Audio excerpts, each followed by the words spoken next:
ఈ సభ ఒక విశేషవంతమైన సభ. నేను కొన్ని వందల పుస్తకావిష్కరణ సభలో పాల్గొన్నాను. ఈ సభ కొద్దిగా డిఫరెంట్గా ఉంది, ఆనందంగా ఉంది. ఎలా? సుధీర్ కుమార్ పుస్తకాన్ని ముఖ్య అతిథి ఎన్ నరసింహారెడ్డి గారు ఆవిష్కరించారు.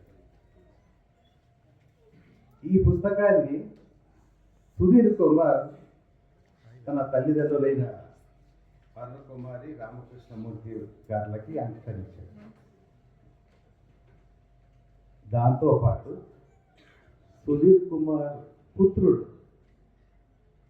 శివదేవాంశ్ పుస్తకావిష్కరణలో పాల్గొన్నాడు. అంటే తండ్రికి అంకితము, తండ్రి పుస్తకంలో కొడుకు ఆవిష్కరణలో పాల్గొనడం, ఇది ఎక్కడ జరగలేదు. నేను ఇప్పటి వరకు చూసిన సభల్లో ఇది ఆనందదాయకమైన విషయం. సుధీర్ కుమార్కి ఇది ఒక మంచి శుభ పరిణామం. ఇలాంటి సభలో అందరూ సాహితీ మిత్రులే, అక్షర సృష్టికర్తలే. ముఖ్య అతిథిగా ఇందాక ఒక మాట అన్నారు, అది అక్షరాల సత్యం. వస్తే రాసేదే కవిత్వం, రాస్తే వచ్చేది కవిత్వం కాదు. ఈ మధ్య మనకు అందరికీ ప్రపంచం మన చేతుల్లోకి వచ్చేసింది కదా. ఏదో రాసేయడం, సెల్లో పెట్టేయడం, లైకులు చూసుకోవడం. అయితే నేను ఒక లైకులు చూసా, ఒక పోయానికి ఇక లైకులు వచ్చాయి, చాలా లైకులు వచ్చేసినాయి. తక్కువ సమయంలో ఎక్కువ లైకులు వచ్చాయి. అందులో ఒక వ్యక్తికి నేను ఫోన్ చేశాను, నువ్వు లైక్ కొట్టేవి కదా పలానా పోయానికి, బాగుందా అన్నా. అంటే ఆయన ఏమన్నాడు, నాకు ఉందా, అది ఎట్లా అంటావు అన్నావు. మరి నేను కొట్టకపోతే నా పోయం కొట్టాడు కదా అన్నాడు. అది కాదు కదా కవిత్వము, అలాంటిది కాదు కదా ఈ సమాజానికి కావాల్సింది కవిత్వము. అలాంటి కవిత్వం కూడా వస్తూ మనం చూస్తూ ఉంటాం, నవ్వుకుంటూ ఉంటాం.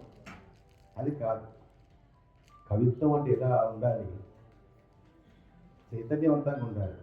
ముందు మనం రాస్తున్న కవిత్వం మనలో ఉన్న మలినాన్ని తొలగించడానికి పనికొస్తుంది.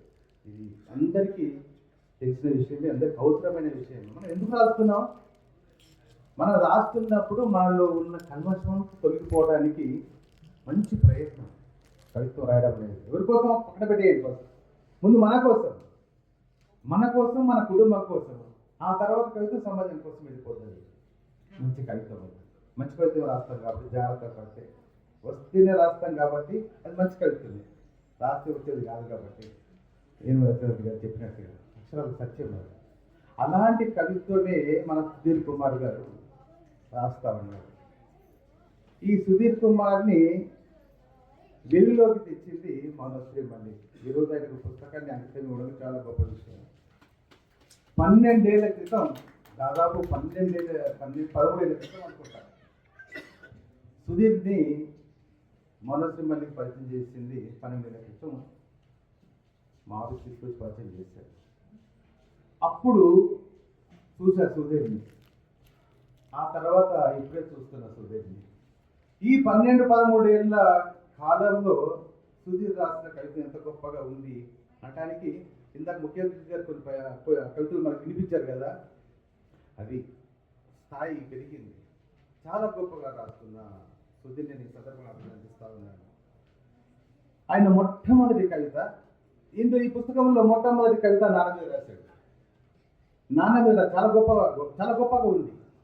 ప్రతి అక్షరాన్ని మనం కనుక బాగా శోధిస్తే చాలా సంతోషం వేస్తుంది. 12 ఏళ్ల క్రితం అమ్మ మీద రాశాడు ఈయన. 12 ఏళ్ల క్రితం అమ్మ మీద రాశాడు. ఆ మొదటి కవిత నేటిజంలో వచ్చేది. అంతేనా సుధీర్?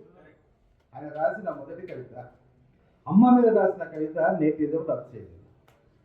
నాకు ఎంత సంతోషం అంటే, ఒక కవి రాసిన కవిత, మొదటి కవిత నేటిజంలో అచ్చు కావడం, ఆ కవి ఎదుగుదలను చూసినప్పుడు నా బిడ్డగా భావిస్తాను నేను.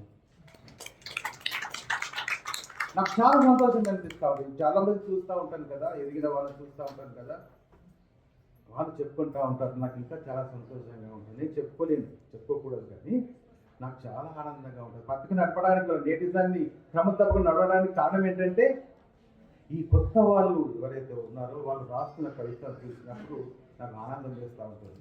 వాళ్ళ కోసం నడుపుతా ఉన్నాను పత్రిక. సో అలా సుధీర్ కుమార్ రాసిన మొదటి కవిత వినిపిస్తాను. అంటే 12 ఏళ్ల క్రితం రాసిన కవిత, ఈ రోజు రాసిన కవితం ఎలా ఉందనేది మన ముఖ్య అతిథి గారు చెప్తున్నారు కాబట్టి, అప్పుడు ఏం రాసిన అమ్మ మీద, బాధలను ఆనందంగా భరించడం ఎవరికి సాధ్యం? ఒక్క అమ్మకు తప్ప. బాధలను ఆనందంగా భరించడం ఎవరికి సాధ్యం? ఒక అమ్మకు తప్ప. అందుకే తన రెక్కలు విరుగుతున్నాయని తెలిసినా ఎగురుతున్న బిడ్డను చూసి మురిసిపోవడం మాత్రమే తెలుసు. కన్న బిడ్డల కోసం నిలువెల్ల కరగడం మాత్రమే తెలుసు. జీవితాన్ని త్యాగం చేయడం మాత్రమే తెలుసు. కానీ మేతకెళ్ళిన లేగదూడలు కొమ్ములు తిరిగిన ఎద్దుల్లా మారి డాలర్ల వనాల్లో ఎదురుస్తుంటే, మేతకెళ్ళిన లేగదూడలు కొమ్ములు తిరిగిన ఎద్దుల్లా మారి డాలర్ల వనాల్లో ఎదురుస్తుంటే, కడుపు కోతలు భరిస్తూ గొడ్ల పాకల్లో దేనువుల్లా నిరీక్షిస్తున్న తల్లులెందరో. ఈదడం నేర్చుకున్న చేప పిల్లలు చేరదీయడానికి రాకపోతే ఆశ్రమాల ఆక్వేరియంలో బిక్కుమంటూ ఎదురు చూస్తున్న అమ్మలెందరో. అయినా అమ్మ ఆలోచన అంతా ఒక్కటే. కన్న బిడ్డ కడుపు నిండిందా లేదా అనే, కంటి నిండా నిద్ర పట్టిందా లేదా అనే అమ్మ గురించి రాసిన కవిత్వం ఎంత గొప్పగా ఉంది. అంటే అప్పుడు రాసిన కవిత్వం అంత గొప్పగా రాసింది. నేను అసలు ఈ పొయ్యి చదివితే చాలా రిచెస్ట్ అయ్యాను. అంటే 12 క్రితం అప్పుడప్పుడే అడుగులు వేస్తున్నవాడు అక్షరాల్లో, అప్పుడప్పుడే అక్షర చుట్టూ తిరుగుతున్నవాడు. మానశ్రీని పట్టుకొని హైదరాబాద్లో ఎక్కడ సభ జరుగుతున్నా, ఎక్కడ సమాజం జరుగుతున్నా తెలుసుకునేదానికి తపస్సు చేస్తున్న దశలో రాసిన కవిత్వం ఎంత గొప్పగా ఉందో, ఈరోజు అంతకంటే ఇంకా ఎక్కువ గొప్పగా రాసిన కవిత్వ పుస్తకం ఇదంతా. కవిత్వం ఎప్పుడు ఆకర్షించబడుతుంది? ఎవరైనా చేసినప్పుడే కదా, బాగుంటేనే కదా. అసలు అర్థం కాకపోతే ఎవరు దాన్ని ఆస్వాదించలేదు, చదవలేదు కదా. మన ముఖ్య అతిథి గారు యదువరేశ్వరరెడ్డి గారు 7 కొరల బావి అని చెప్పేసి ఒక పుస్తకం ఇచ్చాడు. ఇందులో ఒక పద్యం ఉంది. ఈ పద్యం నేను దాదాపు ఒక 15 రోజుల క్రితం అనుకుంటా 57,000 మంది ఈ పద్యాన్ని ఆలకించారు. 57,000 మంది. అయితే ఈ 15-20 రోజుల సమయంలో 1,95,000 మంది ఈ పద్యాన్ని విన్నారు. ఎందుకు విన్నారు? అందులో గొప్పతనం ఉంది, అందులో సారాంశం ఉంది. ఇది కూడా చదివి వినిపిస్తాను. దేశాన స్వాతంత్ర వయసానికి అప్పుడే 3 ఏళ్ళు మూడిపాయి. ప్రజల పాలన పేర పరిహాసం అప్పుడే 7 ఏళ్ళు నిండిపాయి. సకల జనులకంతా సమమన్న ఓటింగు, అడుగు వర్గము సేమ మరయడదాయి. 5 ఏళ్లకొకసారి అడుగు దించడి నేత తన లాభమే తప్ప కలచడాయి. ఎన్నికల రాగం ఎత్తుతూ ఎదురు వచ్చి పంచవర్షాన జరిపేరు పర్వదినం. దాని ఎత్తెంతో లోతెంతో దల్చగానే గుర్రు పిట్టోలి ఉరికేలు కుర్రుమంటూ, మాయమాడల హామీల మర్మమెరిగి గుర్తు లేకుండా ఒటిట్ల గుద్దుతావు. ఓరి ఎంకన్నా దోస్తుగా ఉర్లుపోతూ ఒక్క మాటన్న వినవారా తిక్కలోడా అన్న ఈ పద్యం 2 లక్షల మంది తెలుగులో చూశారు, ఆనందించారు. ఇలాంటి కవిత్వం ఆస్వాదించారు. ఇలాంటి కవిత్వం కావాలి సమాజానికి. సత్యాలు కావాలి, వాస్తవాలు కావాలి, కళ్ళు తెరిచినట్టుగా ఉండాలి, చైతన్యపూరితంగా ఉండాలి. అలాంటి కవిత్వమే నిలబడుతుంది.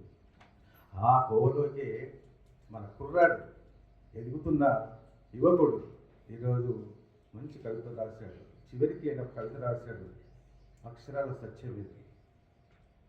చాలా బాగా రాశాడు. మొదటి కవిత 12 ఏళ్ల క్రితం అమ్మ మీద రాసిన కవిత. ఈ పుస్తకంలో మొదటి కవిత నాన్న మీద, చివరి కవిత అసలైన కవిత. ఇది అందరికీ అవసరమైన కవిత, నిజమైన కవిత. ఇది నేటి నిజం. నా మిత్రుడొక్కడు నన్ను అడిగాడు ప్రక్షాళన. చివరి కవిత ప్రక్షాళన. ఏమంటున్నాడు? నా మిత్రుడొక్కడు నన్ను అడిగాడు, ఖాళీ సమయాల్లో నువ్వేం చేస్తుంటావని. నా మిత్రుడిని నేను అడిగాను, నువ్వైతే ఏం చేస్తావని. అతడు అన్నాడు నాతో, బూజు పట్టిన గది గోడలను కర్రతో ఎప్పటికప్పుడు దులుపుతూ శుభ్రం చేస్తుంటానని. ఇప్పుడు చెప్పు నువ్వేం చేస్తుంటావని మళ్ళీ నన్ను అడిగాడు అతడు. నేను అలాంటిదే చెప్పాను. ఇక్కడ చూడండి ఏమంటున్నాడు. ఇప్పుడు చెప్పు నువ్వేం చేస్తుంటావని మళ్ళీ నన్ను అడిగాడు అతడు. నేను అలాంటిదే చెప్పాను. ఏం చెప్పాడు? మది గదికి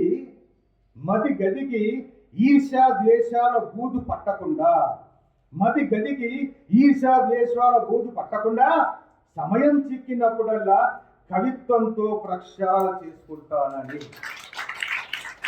గొప్ప కవిత్వం ఏమిటండి? దీవిస్తూ సెలవు.